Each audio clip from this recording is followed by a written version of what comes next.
8 people ran in and it got a little scary. Maximalist minivars with Mary and Captain and you. Get on the bus! Hey, sorry it's been a while. Where you been? Okay, yeah, I know. I'm the one who left. I'm sorry about that. But in my last video, I said that I had business to take care of in Los Angeles, and that's why Kat and I were headed here. Well, Kat is back in Arizona. She left like 4 months ago, and I've been here in Redondo Beach, California for about 6 months. I've been slowly but surely getting a lot of healthcare stuff done because this is where my insurance is now. I moved it from Boston to Los Angeles because it's a lot easier to get to the doctor in Los Angeles than to get to the doctor in Boston when I'm hanging out on the West Coast. But if you've been watching for a while, you probably remember me talking way back in Boston last year about knee replacement surgery. And the pain really wasn't that bad until a couple of days ago. The orthopedist that I had been to previously said that I was going to need a new knee one of these days. That was the main business to be taken care of. And back in July, I got scheduled for surgery to take place on September 18th. Now, if you're my age, I'm 63. So if you're my age, you probably know dozens of people who've had at least one knee replaced. And I've always heard that recovery is tough, but it's pretty common, pretty simple operation. There's not a ton of things that typically go wrong. Keep watching. Right from the first appointment, I really liked my surgeon. His attitude is great. His philosophy makes sense to me. His bedside manner is good. I had the first appointment and then a second one, which I figured was about, dotting the I's, crossing the T's, before the big day. But after that appointment, I started thinking, and I don't know why I didn't think of it while I was in the appointment, but I thought of it afterwards. It occurred to me, isn't somebody supposed to be like going over my medications with me to tell me what I have to stop taking before surgery? Make sure my body is up for anesthesia, all that stuff. So I left a message for the doctor's assistant, but nobody called me back. Then I left another one and still nobody called, and I was starting to get antsy about this. And I'm sure that that was reflected in the tone of my third message that I left. But I finally just ended up Googling my meds, and I discovered that there was one med that I was supposed to go off of. I only take 3 things, but one of them I had to go off of 2 weeks before surgery. And I found this out at just about the 2-week mark. So, okay, crappy communication, but at least I got off of it in time.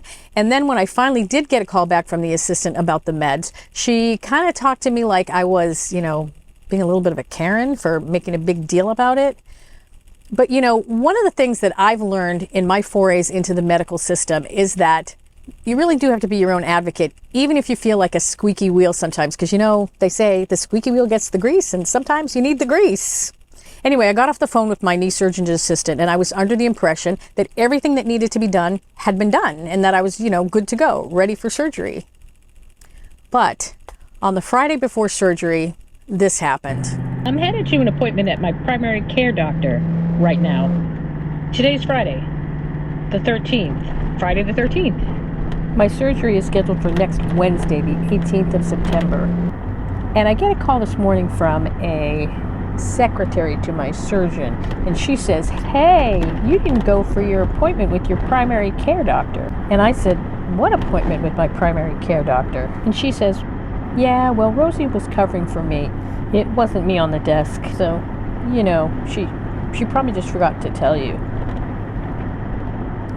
So there you go. The mystery is solved as to why the surgeon never talked to me about my meds, because they assumed that that was all covered in my primary care appointment. Only they had never told me to make a primary care appointment. And they never apparently checked to see if I had made one until, a couple of days before surgery. And maybe I should have known that you have to get cleared by your primary doctor, but, honestly, I've never had a body part replaced before. I don't have surgery very often. But anyway, I'm thinking at this point, this is a formality. I was able to get a primary care appointment, luckily, on very short notice, so I figured they'll just clear me, and that'll be that. But my primary doctor didn't clear me. They gave me an EKG, and my heart rate was low. And I said, "Oh yeah, my heart rate has always been low as far as I know, because all my life I've always had low blood pressure, low pulse, all that stuff." And then in Boston in 2021, 3 years ago, I had my first EKG, and my heart rate was really low, but it was pretty much the same as this one. Nobody back in Boston had been alarmed. They just, they looked into it a little bit, but then they said, "Oh, it's probably just normal for you." They said that some people naturally have bradycardia, which is a slow heartbeat, and they called it a sinus arrhythmia. That's what they called it.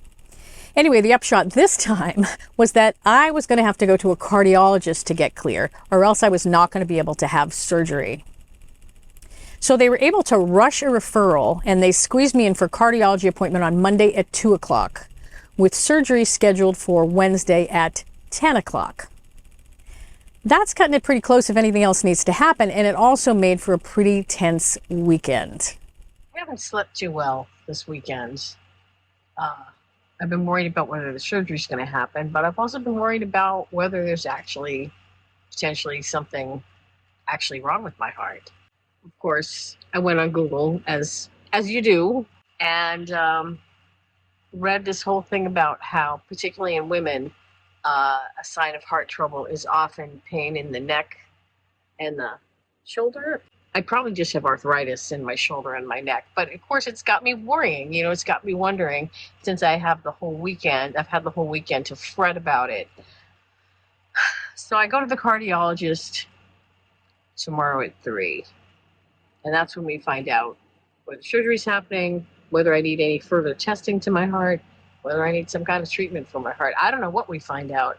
There's only one day between that appointment and the scheduled surgery appointment. And if I don't keep that surgery appointment, I don't know when I'll be rescheduled for. I mean, obviously, I don't want to have surgery if there's going to be some kind of problem with my heart, from anesthesia. I don't want to do that. I'm not trying to be risky, but if it's possible to rule that out in time to have this surgery, I want to go ahead and do it. Finally, Monday came. I went to the heart doctor, and it turned out that was much easier than I expected. Good news, the cardiologist says she's going to clear me. But I did leave her office wearing this. It's a heart monitor that I will wear for 2 days from now until surgery. And then I have to mail it back to her in a UPS package, and then she won't get the results for 2 weeks. But if it is anything abnormal, the consequence of it, if it is a problem, would be having to wear a pacemaker. We won't know about that for a while, but she does not see that as a risk to my doing knee surgery. So I didn't leave there with any paper or anything saying I was cleared, but apparently she's going to send a paper to the surgeon's office, and everything will be all set by tomorrow. Meanwhile, my ticker's under observation. So, crisis averted. All is well, right? It's going to be smooth sailing from here on, right? Well, again, keep watching. I'm at my friend Julie's apartment, and I'm here because I have to take a special shower with this special surgical soap tonight and again tomorrow morning, because surgery is tomorrow. Knee replacement surgery. And I am getting a little anxious about it. I haven't really had a chance to get super anxious about it before because I've been too busy trying to make sure that this is actually going to happen. And now that it's real and it's happening, I'm kind of going, why am I doing this again? But I'm going to go tomorrow and I'm going to get my knee replaced. Okay, time for my magical shower. And I will talk to you guys again in the morning before I go under the knife. Check the fashion. My IV is in. Ta-da. So my only really big concern is that Dr. Maeda told me I was going to be staying overnight, and they don't have that listed. This is a day surgery unit. I have to wait till he comes to see me and talk to him about it. So I didn't make any plans for anybody to be with me. I made plans for people to walk the dog starting with tomorrow, but I didn't make any plans for anybody to take care of me tonight. And I feel like I need at least one day of somebody taking care of me. And then tomorrow, I think I'll be fine to go back to the bus. Nobody really wants to be in the hospital, but the one thing I really don't want to do is to be trying to manage myself right out of the gate. Give me a day. That's all I want. Just let me sleep in a hospital bed tonight, and I'll be fine to go back tomorrow to the bus. At least I think I will. The doctor came and put his initials on my knee, so there will be no mistaking which knee we are replacing. Nice touch. The nurses told me when I woke up in recovery, I guess I kept insisting that they had to take me into surgery, that I hadn't been there yet. And when they told me that I'd already been, that I had gotten a new knee, apparently I just kept saying that they were lying because I didn't feel like anything had even happened. But then when I looked at my leg, I realized that I did go. I got a new knee. I feel pretty good. I feel more pressure than pain right now, but they gave me a lot of drugs. I saw it. Okay. I saw already. Take a picture of you. Say hi. Say it again. Then they took me to my room on the surgical ward, and I had dinner, and the food was surprisingly good. Turkey, broccoli, roasted potatoes. I skipped the Jell-O, but the rest of it I was very happy with.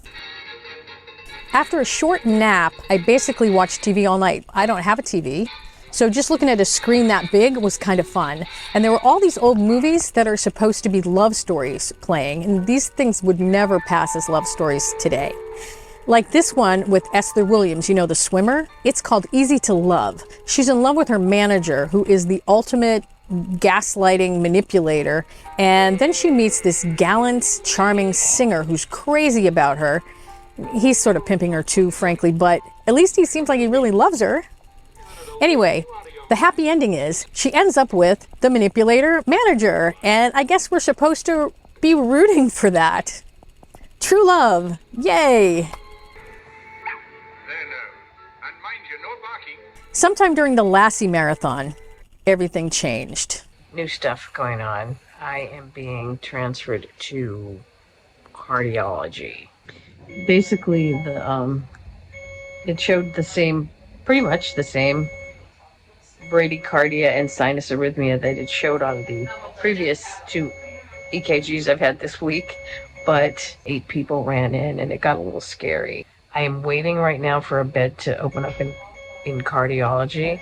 I feel great, honestly. I'd show you the monitor to see what the actual number is. Oh, it says monitoring suspended. Monitoring suspended, I don't even know what that means. I didn't really stress out about any of this. I mean, if they want to put me in the heart unit and monitor me, okay, whatever. Doesn't matter to me because I'm going to be out of here in the morning as soon as I meet with physical therapy. Oh, bumper cars. So they moved me into a room upstairs on the cardiac unit, and they hooked me up to all these electrodes because, you know, they're going to monitor my heart now 24/7. Again, I'm not stressing about any of this because it's all going to be over soon. That's what I'm thinking. Things seem okay. In fact, after breakfast, this happened. I was sitting in the room watching boring ass television, and I heard a big woof from the hallway, like big, loud. It sounded almost like RJ. I knew that was a big dog, and I figured, oh, there's a therapy dog here. And I started saying, hey, bring the dog to me, but nobody could hear me because there was a lot of commotion going on. Everything's always beeping here in cardiac. So then it sounded like they left, whatever. Then a little bit later I hear, excuse me, would you like a visit? And I look up. Love on 4 paws. And look who's here. Hi, beautiful. Hey, look over here.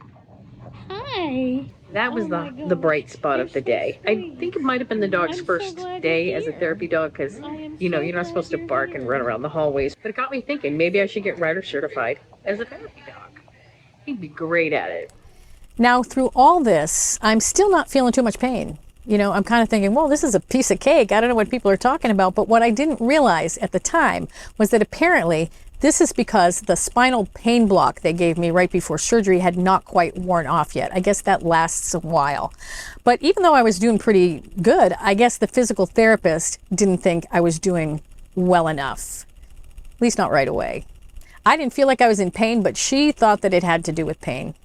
Physical therapy was just here.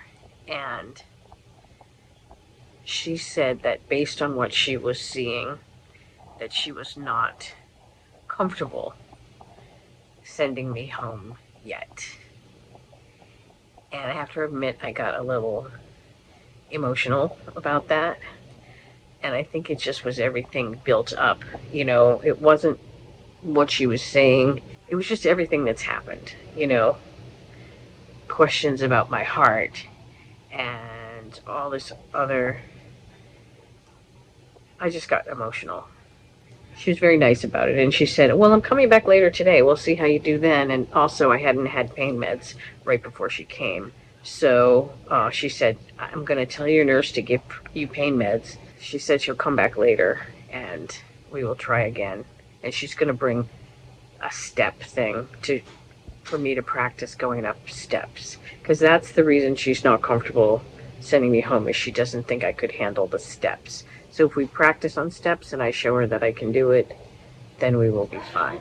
So they came in and gave me Tylenol and some other drug that I've never heard of that got injected right into my IV in anticipation of the second physical therapy session. My surgeon had prescribed oxycodone and tramadol in addition to extra strength Tylenol, but they didn't give me any of that. They just gave me the extra strength Tylenol and then whatever that mystery drug was. And I wasn't thinking about it too much because whatever they gave me, you know, it seemed to work. I got lunch and it was good. The other things that have happened, the doctor came, the hospitalist they call him. I still haven't seen my surgeon, but I've seen the hospitalist, and I've had an echocardiogram since I last saw you. At some point, either my cardiologist or the physicalist, no, not the hospitalist, is going to come in and talk to me about the results of the echocardiogram. Okay, that's me right now, signing out. I was still thinking that everything was fine and that I was going to be out soon, but that was about to change. I'm not going home tonight, and everything is very unclear. All day I was told that Dr. Maeda would come for rounds here, my surgeon, and I've been waiting for that, and it's 6 o'clock and he hasn't come, and the nurse told me that she called him and he's not coming. So I don't know if that means I have to wait for him to come tomorrow or if he's just not coming, period. I don't know whether I've been supposedly waiting for 2 different doctors, I thought, but now it seems like maybe neither of those doctors are coming. And on top of that, I really pushed myself in the PT, and I felt good at the time. So I was like walking up the hall, you know, she said, you don't have to go that far, but let's go out in the hall. And I went farther than I was required to go. And I pushed myself too hard, and now I'm in a lot of pain, and I can't have any more pain medicine until 8 o'clock. I can't even have Tylenol until 8 o'clock, and it's only 6 o'clock. So that's fun. And that was not the worst of it. It's not that they wouldn't give me pain medicine until 8 o'clock. It's that they weren't going to give me anything except Tylenol at all because my heart rate was low, and narcotics lower your heart rate. The other thing they gave me, whatever that shot was, I'm still not sure what it was, but they couldn't give me that again because apparently it's some drug that you can only have one dose of. I don't know what it was. But I was willing to try it with Tylenol only, but it didn't work. It just wasn't enough. I was in really, really bad pain. If I could have just gotten home, I would have been fine because I already had the oxycodone and the tramadol that my doctor had prescribed back in the bus. I could have just gone home and taken it, but there was no way I could leave because, you know, physical therapy had potentially, you know, cleared me to go home. But I was also waiting for some doctor, and it's really not clear which doctor, whether it was my surgeon, my cardiologist, the heart doctor on call, the hospitalist on call. I didn't even know who it was that was supposed to sign off on my leaving.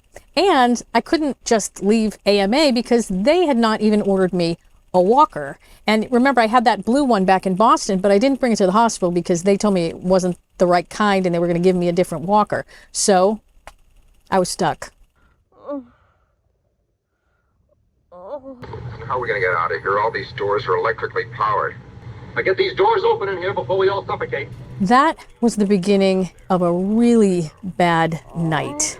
I didn't, shoot any video. I wasn't talking into the camera or anything. I think I just left the phone accidentally turned on, and I ended up shooting Westworld off of the TV. If you listen closely, you can hear me in the background just moaning.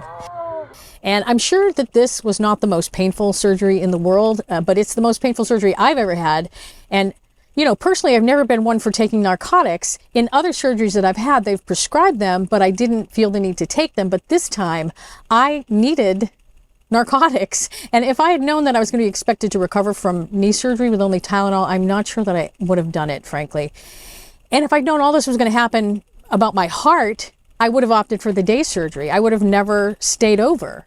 I would have just gone home and taken my meds as prescribed. But here, I mean, I stayed here to have somebody to take care of me, and then they wouldn't, because in this ward, it's not protocol to give narcotics to someone with a low heart rate. But I'm sure it's also not protocol to have someone who just had knee surgery in the heart ward either.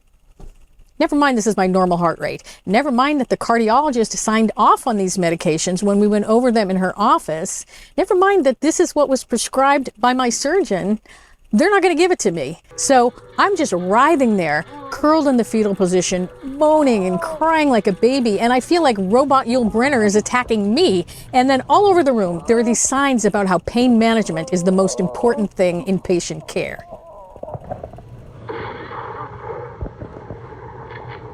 First thing in the morning, as soon as my doctor's office opened, that's both the surgeon and the cardiologist, I put on my little Karen hat and I called both of them. And if you thought I was a squeaky wheel before, watch out, because I demanded that they either get me drugs or get me out of the hospital, or preferably both. The physical therapist showed up again, and she's shocked to see that they still haven't gotten me a walker. They don't even want me to walk to the bathroom, you know, just to get up and walk to the bathroom by myself, because it's like they're afraid that my heart's going to explode if I do anything. And they're waiting for my heart rate to go down before they're going to let me go. But it's not going to go down. The therapist also makes the hilarious statement that she can't let me go home until my pain is properly managed. Like I have anything to do with that. Finally, the RN who works with my surgeon showed up, and I guess she kicked some ass and talked to the hospital doctor, because pretty soon he showed up, and the next thing I know, they're giving me pain meds. And after that, they tell me that I can go home. But I have to wear another heart monitor. This is a different one. I have to leave it on for 2 weeks instead of 2 days. Okay, small price to pay. Just get me out of here. I am finally leaving here. And I'm excited about that. I do have a fair amount of pain at the moment. And I should be able to take some more medicine in a couple of hours. But I guess they're going to wheel me in a wheelchair downstairs, where I'll get in Julie's car and go home. This was starting to feel like home, and that's a little creepy. Goodbye to my hospital home. Good riddance. I got my new heart monitor, a little fancier than the last one. This one I have to wear for 2 weeks instead of 2 days. And I think I've packed up everything. I think I have everything I came in with. I really don't want to leave anything here. So now I've been home on the bus for about 3 weeks, and I'm getting better day by day. I've had a follow-up visit to the surgeon, and he took out my staples. I'm almost off the pain meds. I still take the occasional tramadol and, of course, the Tylenol, but I don't need the oxycodone anymore. I was walking with a walker first. Now I'm walking with a cane, and pretty soon, maybe I won't need either one. I have gone over and over this situation in my head, trying to figure out what I did wrong, what I should have done differently. And I don't know, I should have known, I guess, that they needed me to get cleared by primary care. If I had known, I would have gotten the cardiology stuff out of the way ahead of time. And hopefully that would have meant that the people in the hospital, you know, nobody would have been so alarmed by my heart rate. But I don't even know if that's true, because I was cleared by a cardiologist and everybody still freaked out. So I don't know. If I ever go to the hospital again, trust me, I am going to do my due diligence ahead of time to make sure that they all understand what my normal heart rate is.